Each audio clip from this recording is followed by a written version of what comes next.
देख सकते हैं फर्स्ट क्वेश्चन है अल्फा एवं बीटा द्विघात बहुपद x square minus x plus 4 के शून्यांक हो तो अल्फा प्लस बीटा का मान होगा। क्वेश्चन में हमें एक द्विघात बहुपद दिया गया है। बहुपद इस प्रकार है x square minus x plus 4 के शून्यांक बोला है तो हम यहाँ से शून्य ले लेंगे। हमें इस बहुपद से अल्फा प्लस बीटा का वैल्यू जो है फाइंड आउट करना है। तो दो शून्यांक हमें दिया गया है, यहाँ से सबसे पहले हम a प्राप्त कर लेंगे। एक्स स्क्वायर का गुणांक को a बोलते हैं, 1 है।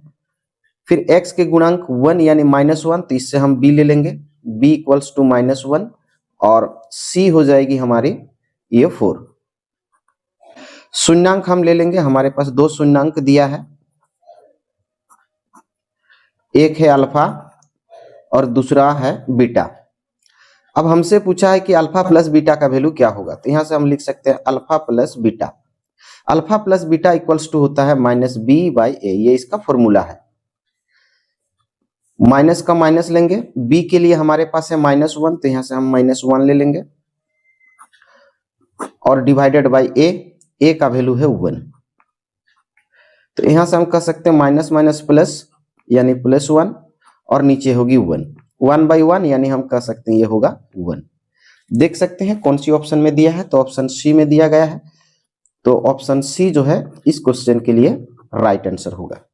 अगला क्वेश्चन है दो समरूप त्रिभुजों के क्षेत्रफल में 16:81 का अनुपात है, इन त्रिभुजों की संगत भुजाओं का अनुपात होगा। समरूप त्रिभुज के क्षेत्रफल का अनुपात हमें दिया है, तो यहां से हम लिख सकते हैं क्षेत्रफल का अनुपात।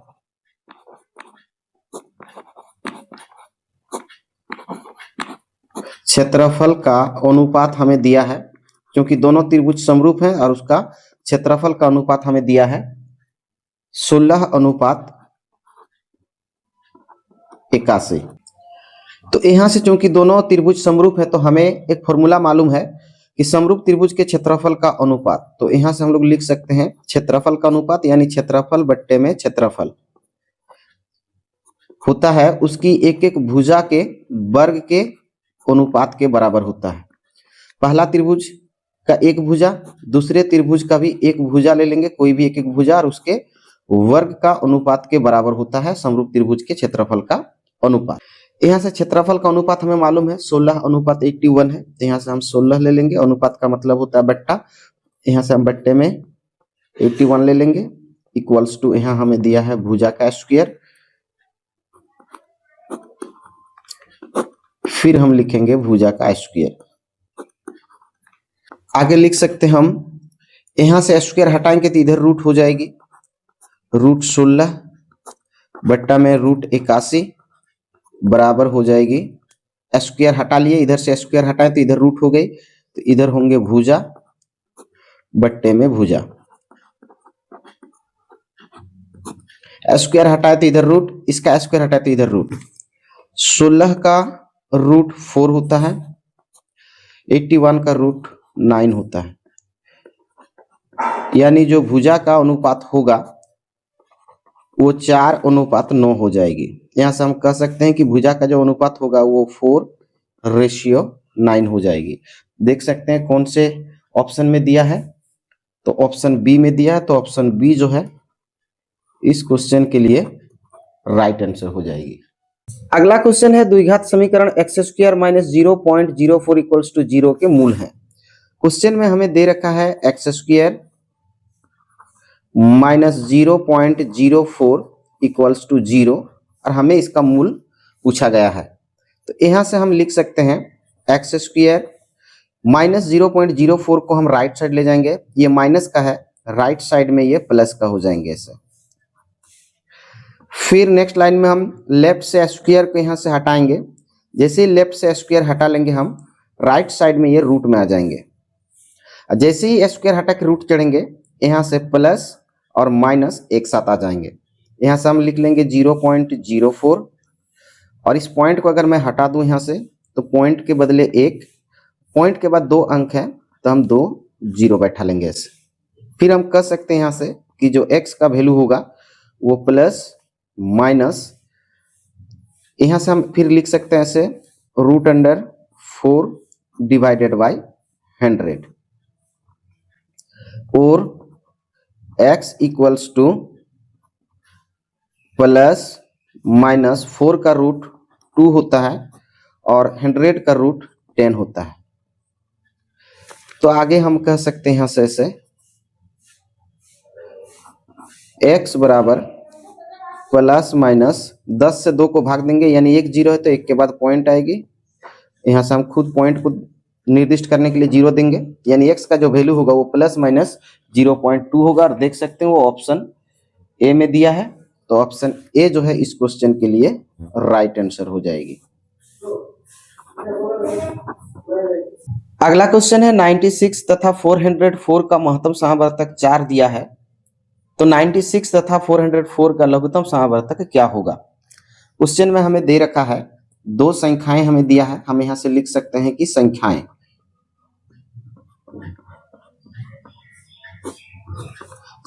हमारे पास है 96 और दूसरा संख्या है 404। इसका HCF हमें दिया है, तो यहां से हम लिख सकते हैं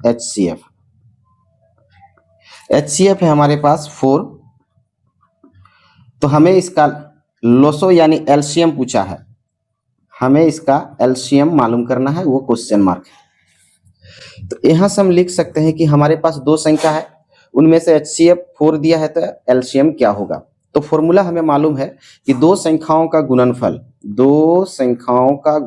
ये दो संख्या मेरे पास है, दो संख्याओं का गुणनफल बराबर होता है उसका HCF इंटू LCM, लघुत्तम समापवर्तक, लोएस्ट कॉमन मल्टीपल। यहां से 96 इंटू 404 बराबर हम लिख सकते हैं HCF है हमारे पास 4 इंटू LCM। 4 से हम इसे कटा सकते हैं, 4 एकम 4 0, फिर 4 एकम 4, ये इस तरह से यहां से कैंसिल हो जाएगी। यानी हम कह सकते हैं कि जो LCM होगी बराबर हो जाएगी 96 इंटू 101, और यदि इन दोनों को हम गुणा करें तो हमारे पास आएगी 9696। देख सकते हैं ये कौन से ऑप्शन में दिया है, तो ऑप्शन डी में दिया है, तो ऑप्शन डी जो है इस क्वेश्चन के लिए राइट आंसर होगी। अगला क्वेश्चन है, एक ठोस घनाभ के आकार की है जिसकी विमाएं 15 centimetre into 10 centimetre into 3.5 centimetre है, तो ठोस का आयतन है। क्वेश्चन में हमें दे रखा है एक ठोस का हमें लंबाई, चौड़ाई और ऊंचाई दिया गया है। हमारे पास लंबाई है 15 cm, चौड़ाई हमें दिया गया है 10 cm और ऊंचाई हमें दिया गया है 3.5 cm। हमें इस ठोस घनाभ का जो है आयतन ज्ञात करना है, तो यहां से हम लिख सकते हैं घनाभ की आयतन या घनाभ का आयतन।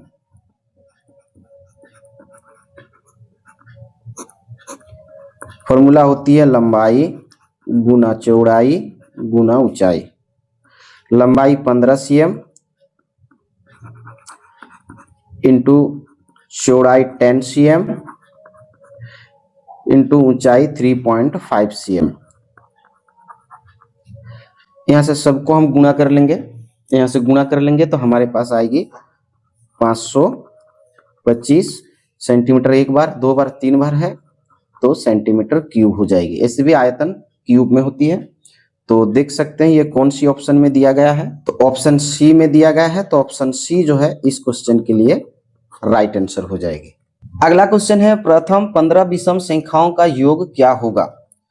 क्वेश्चन में हमें पूछा गया है कि हमारे पास विषम संख्या है, विषम संख्याएं हमें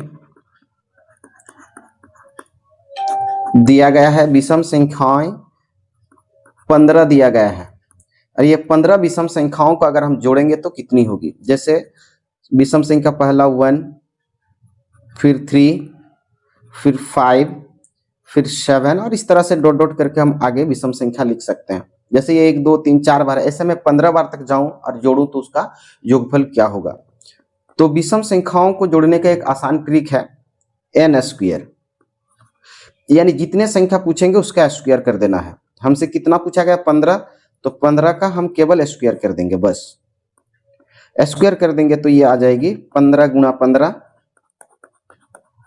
और 15 गुणा 15 होता है 225। देख सकते हैं कौन सा ऑप्शन में दिया गया है, तो ऑप्शन सी में दिया गया है। तो ऑप्शन सी जो है इस क्वेश्चन के लिए राइट आंसर हो जाएगी। अगला क्वेश्चन है यदि a equals to -18, n equals to 10, an equals to 0 तो d का मान होगा। क्वेश्चन में हमें दे रखा है a equals to -18, n equals to 10, an equals to 0, तो हमें d का मान फाइंड आउट करना है। ये क्वेश्चन मार्क हमें दिया गया है। चूंकि ये एक समांतर श्रेणी अर्थमेटिक प्रोग्रेशन का क्वेश्चन है तो फॉर्मूला हम लोग यहां से सेट करेंगे, n equals to a plus n-1 into D. ये फॉर्मूला लेकर हम लोग क्वेश्चन को सॉल्व करेंगे। n है हमारे पास 0, तो यहाँ से हम 0 लगा लेंगे। a हमारे लिए है -18, तो यहाँ से हम -18 ले लेंगे, प्लस n है हमारे पास 10, तो यहाँ से हम n के लिए 10 बैठाएंगे, -1 करेंगे, इंटू डी, और डी है हमारे पास, डी के लिए हमें वैल्यू निकालना है तो उसके लिए हम डी ही रखेंगे। ये -18 को इधर लेकर आएंगे, वो माइनस का है तो लेफ्ट में आके वो प्लस का हो जाएगा, बराबर उधर। ये 10 में से 1 माइनस करेंगे तो 9 हो जाएगी, यानी 9 इंटू डी। यहां से ये इंटू है, इधर आके ये डिवाइड हो जाएगी यानी भाग हो जाएगी, तो यहाँ से हम भाग लगा लेंगे, इक्वल्स टू डी। यहाँ से हम कह सकते हैं कि जो d का वैल्यू होगा ये 9 दूनी 18, यानी जो d का वैल्यू होगा वो 2 होगा, तो d का वैल्यू 2। देख सकते हैं कौन सी ऑप्शन में दिया है, तो ऑप्शन ए में दिया गया है, तो ऑप्शन ए जो है इस क्वेश्चन के लिए राइट आंसर होंगे। क्वेश्चन में हमें दे रखा है 140 के कितने अभाज्य गुणनखंड हैं, तो 140 के अभाज्य गुणनखंड हम ज्ञात करेंगे। यहाँ से 140 सबसे पहले हम 2 से भाग लगाएंगे, 70 में कट जाएगी, 70 दूनी 140, फिर यहाँ से हम फिर 2 से लगाएंगे, 35 दूनी 70, फिर यहाँ से 5 से लगाएंगे, 5 सत्ते 35, फिर 7 से लगाएंगे, 7 एकम 7, यानी अभाज्य गुणनखंड कितने हैं, यहाँ से हम लिख सकते हैं 2 इंटू 2 इंटू 5 इंटू 7, 1 2 3 4, यानी अभाज्य गुणन 140 का अगर हम अभाज्य गुणनखंड की संख्या को गिनेंगे तो 1 2 3 4 होगी, यानी 4 जो है इस क्वेश्चन के राइट आंसर होंगे। देख सकते हैं कौन से ऑप्शन में दिया गया है, तो ऑप्शन बी में है, तो ऑप्शन बी जो है इस क्वेश्चन के लिए राइट आंसर हो जाएंगे। अगला क्वेश्चन है किसी असंभव घटना के होने की प्रायिकता है। क्वेश्चन में हमें पूछा है ऐसी घटना जो असंभव हो तो उसकी प्रायिकता क्या होगी, तो हम लोग लिख सकते हैं कि असंभव घटना की प्रायिकता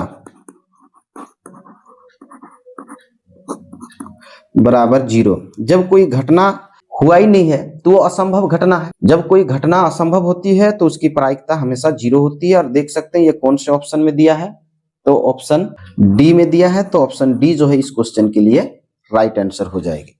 अगला क्वेश्चन है निम्न वितरण के लिए बहुलक वर्ग की निम्न सीमा क्या है।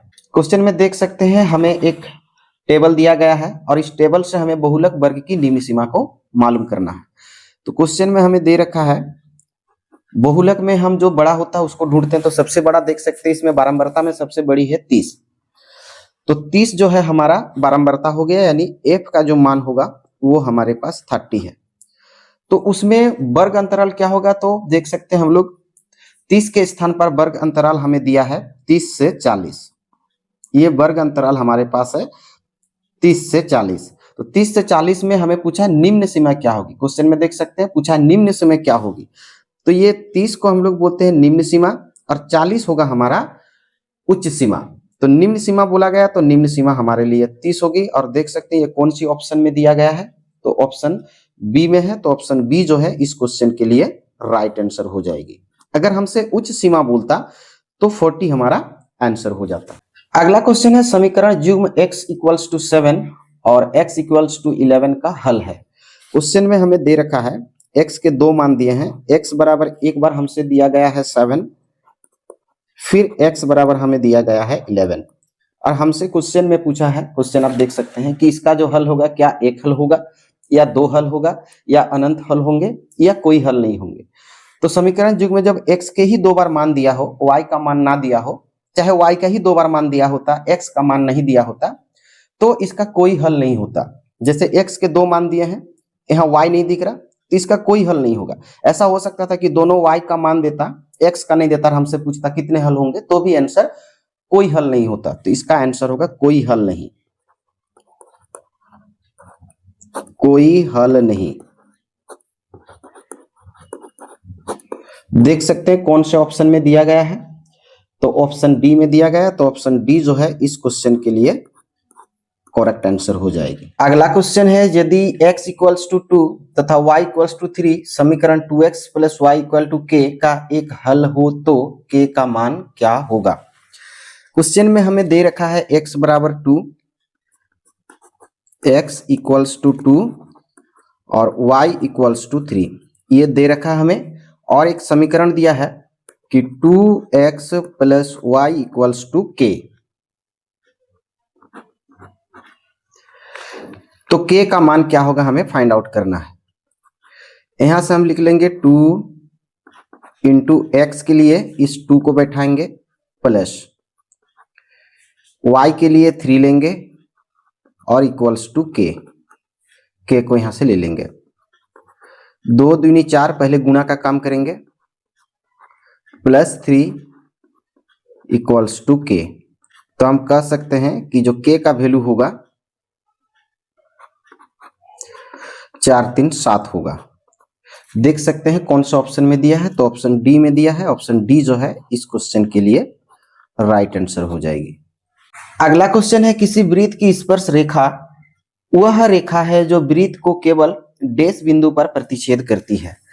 क्वेश्चन में हमें दे रखा है कि एक वृत्त है हमारे पास, यहां से ऐसे हम एक वृत्त ड्रॉ कर लेंगे और यहां पर यदि मैं एक स्पर्श रेखा खींचूं ऐसे ए और बी, स्पर्श रेखा है जो वृत्त को बिंदु P पर स्पर्श करती है, तो हम देख सकते हैं कि ए बी जो स्पर्श रेखा वो वृत्त को कितने बिंदु पे प्रतिच्छेद करती है, एक बिंदु पे।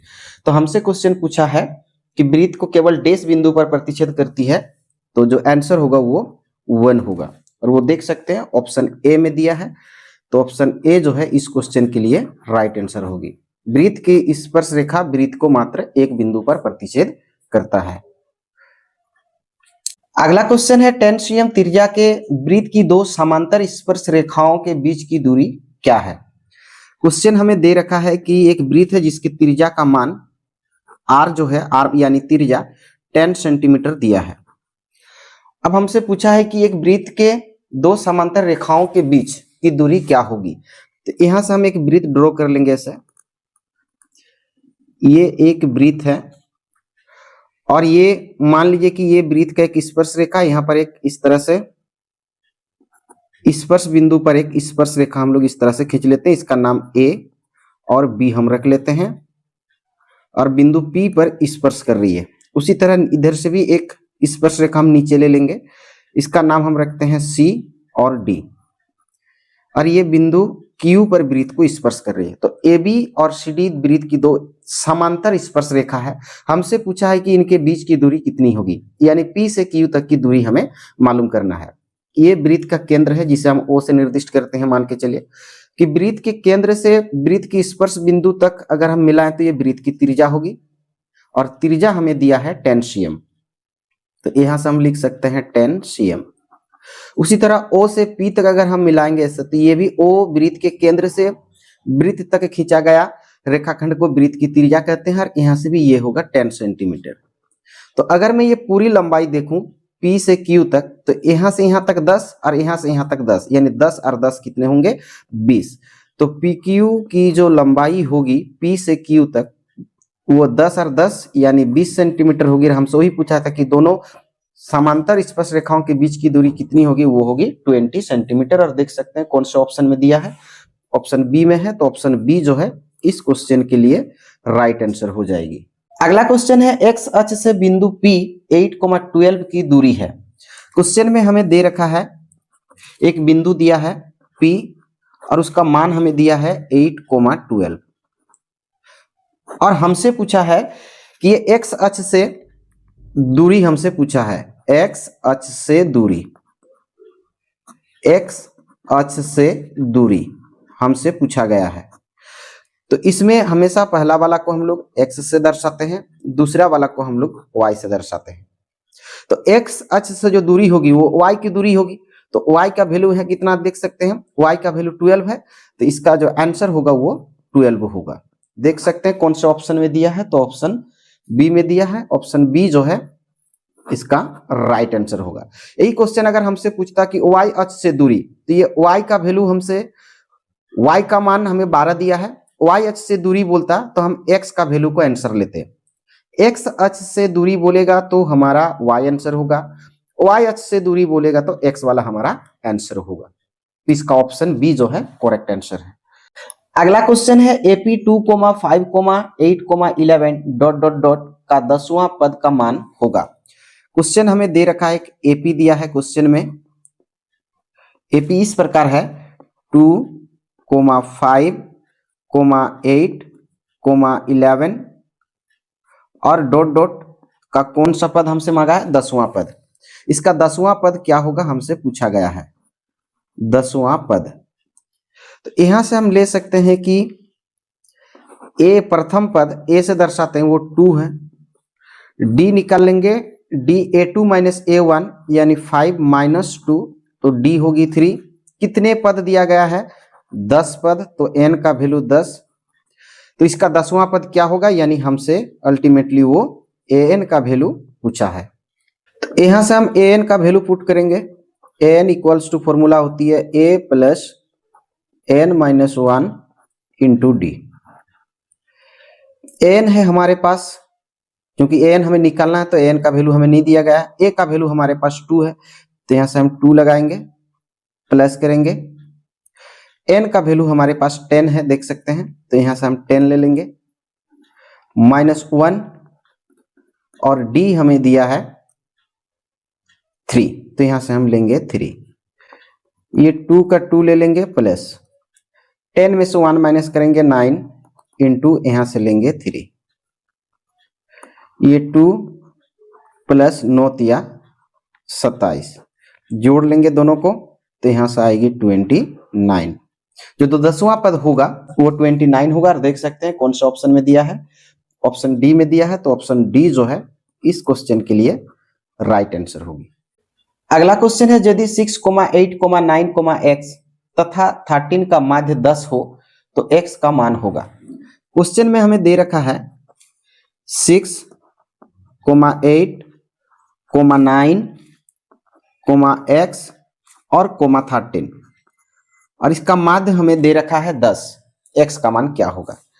तो हम यहां से जानते हैं कि माध्य बराबर होती है, अगर मैं माध्य निकालना चाहूं तो फॉर्मूला होती है कि माध्य बराबर सभी आंकड़ों का जोड़, यानी 6 plus 8 plus 9 plus x plus 13, सभी आंकड़ों को जोड़ना है। और आंकड़ों की संख्या कितनी है, तो 1 2 3 4 5, तो यहां से हम लगा लेंगे ऐसे 5। आंकड़ों की संख्या 6 होती तो नीचे हम 6 लगाते। यह मुझे माध्य का वैल्यू मालूम है, माध्य हमें कितना दिया है क्वेश्चन के अनुसार देख सकते हैं, क्वेश्चन के अनुसार माध्य है हमारे पास 10, तो माध्य के लिए हम 10 बैठाएंगे, कुछ नहीं तो नीचे हम 1 लगा सकते हैं। यहाँ से यहाँ जोड़ लेंगे सबको, तो 13 और 9 22, 22 और 8 30, 6 36, यानी 36 प्लस में ये x और डिवाइडेड बाय ये 5।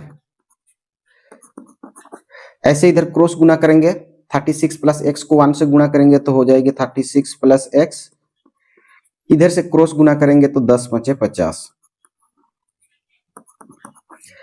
x का वैल्यू अगर हम निकालें, ये प्लस का 36 है, 50 की ओर ले जाएंगे तो माइनस का 36 कर लेंगे। और हम कह सकते हैं कि जो x का वैल्यू होगा 50 से 36 घटाएंगे तो यहाँ से हमारे पास आएगी 4 और यहाँ से 1 14 14। तो देख सकते हैं कौन सा ऑप्शन में दिया है, तो ऑप्शन डी में है। ऑप्शन डी जो है इस क्वेश्चन के लिए राइट आंसर हो जाएगी। अगला क्वेश्चन है के किस मान के लिए समीकरण निकाय 3x minus Y minus 5 equals to 0 और 6x minus 2y minus K equals to 0 का कोई भी हल नहीं होगा। हमें दो समीकरण दिया है क्वेश्चन में। पहला समीकरण है 3x minus Y minus 5 equals to 0 और दूसरा समीकरण है हमारे पास 6x minus 2y minus K equals to 0। कोई भी हल नहीं होगा, इस फॉर्मूला से हमें आगे बढ़ना है। तो इसको मैं पहला इक्वेशन यानी फर्स्ट समीकरण फर्स्ट इक्वेशन, ये सेकंड इक्वेशन ले लेता हूं। यहां से a प्राप्त करेंगे a1, पहले समीकरण से लेंगे a1 3 b1 माइनस 1 और c1 माइनस 5। उसी तरह दूसरे समीकरण से लेंगे a2 ये 6 b2 ये माइनस 2 और c2 ये माइनस के। क्वेश्चन में हमें दे रखा है कि कोई भी हल ना हो। जब कोई भी हल नहीं होता तो फॉर्मूला होती है a1 by a2 equals to b1 by b2 not equals to c1 by c2, c1 by c2। यहां से आगे हम लोग ले लेंगे a1 बाई a2 और b1 बाई b2 बराबर है, जबकि c1 बाई c2 बराबर नहीं है। यानी a1 बाई a2 से c1 बाई c2 बराबर नहीं है, b1 बाई b2 से भी c1 बाई c2 बराबर नहीं है। तो यहां से हम लिख सकते हैं कि a1 बाई a2 वो बराबर नहीं है किससे, c1 बाई c2 से। यहां से आगे लिख सकते हैं हम लोग a1 का वैल्यू है हमारे पास 3, तो यहां से हम लेंगे 3। a2 का वैल्यू है हमारे पास 6 नॉट इक्वल्स टू लगाएंगे। c1 का वैल्यू हमारे पास है माइनस 5 और c2 का वैल्यू है हमारे पास माइनस के। माइनस से माइनस यहां से कैंसिल कर लेंगे।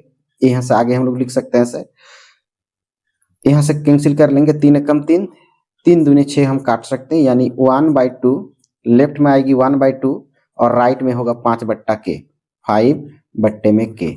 यहां से क्रॉस गुणा करेंगे, के को 1 से गुणा करेंगे, के 1 जा के, 5 को 10 से गुणा करेंगे, यहाँ नॉट इक्वल है, 5 दूने 10 यानी के नॉट इक्वल टू 10 होगी। देख सकते हैं कौन सा ऑप्शन में दिया गया है और वो ऑप्शन सी में है। तो ऑप्शन सी जो है इस क्वेश्चन के लिए राइट आंसर। अगला क्वेश्चन है वृत्त के किसी बिंदु पर खींची गई स्पर्श रेखा और उस बिंदु से जाने वाली त्रिज्या के बीच का कोण होता है। क्वेश्चन में हमें दे रखा है कि हमारे पास एक वृत्त है। ये सबसे पहले एक वृत्त हम इस तरह से ड्रॉ कर लेंगे ऐसे, और हमसे बोला गया है कि इस पर एक स्पर्श रेखा खींची गई है। मान के चलिए कि यहां से हम एक इस तरह से स्पर्श रेखा खींच लेते हैं, ए और बी नाम देते हुए बिंदु P पर स्पर्श कर रही है वृत्त को। वृत्त का केंद्र हम O लेते हैं। वृत्त के केंद्र से होकर जाने वाली जो स्पर्श बिंदु है, इसको अगर हम इस तरह से मिला लेंगे तो ये वृत्त की त्रिज्या होगी, वृत्त की त्रिज्या। अब वृत्त की त्रिज्या स्पर्श बिंदु को अगर आके टच करती है तो हमसे पूछा वहां कितने डिग्री का कोण बनेगा। तो वृत्त की त्रिज्या वृत्त के स्पर्श बिंदु पर अगर आके मिलती है तो वहां 90 डिग्री का कोण बनाती है। तो इसका जो सही जवाब होगा वो 90 डिग्री होगा। देख सकते हैं 90 डिग्री कौन से ऑप्शन में दिया गया है, ऑप्शन सी में है। तो इस क्वेश्चन के लिए ऑप्शन सी जो है करेक्ट आंसर हो जाएगी। अगला क्वेश्चन है यदि अल्फा बराबर बीटा बराबर 45 डिग्री तो साइन अल्फा प्लस बीटा का मान होगा। क्वेश्चन में हमें दे रखा है कि alpha equals to beta equals to 45 degree, यानी अल्फा का मान भी 45 डिग्री और बीटा का मान भी हमें 45 डिग्री दिया है। हमसे पूछा है कि साइन अल्फा प्लस बीटा का वैल्यू क्या होगा, हमसे पूछा गया है। तो यहां से हम लिख सकते हैं से साइन का साइन ले लेंगे, अल्फा के लिए 45 डिग्री लेंगे प्लस बीटा के लिए भी 45 डिग्री लेंगे। तो हम कह सकते हैं कि साइन 45 90 डिग्री होगी। तो साइन 90 डिग्री का वैल्यू कितना होता है, 1 होता है। तो देख सकते हैं 1 कौन सा ऑप्शन में दिया गया है, ऑप्शन बी में दिया गया है। तो ऑप्शन बी जो है इस क्वेश्चन के लिए राइट आंसर होगी। आशा करता हूं आप वीडियो देख के क्वेश्चन को सॉल्व करना सीख रहे हैं। इस वीडियो में मैंने लगभग 20 ऑब्जेक्टिव क्वेश्चन को लिया था जो एग्जाम की दृष्टि से बहुत महत्वपूर्ण है। वीडियो में यहीं तक, हम लोग फिर मिलेंगे अगले वीडियो में। तब तक के लिए जय हिंद, जय भारत।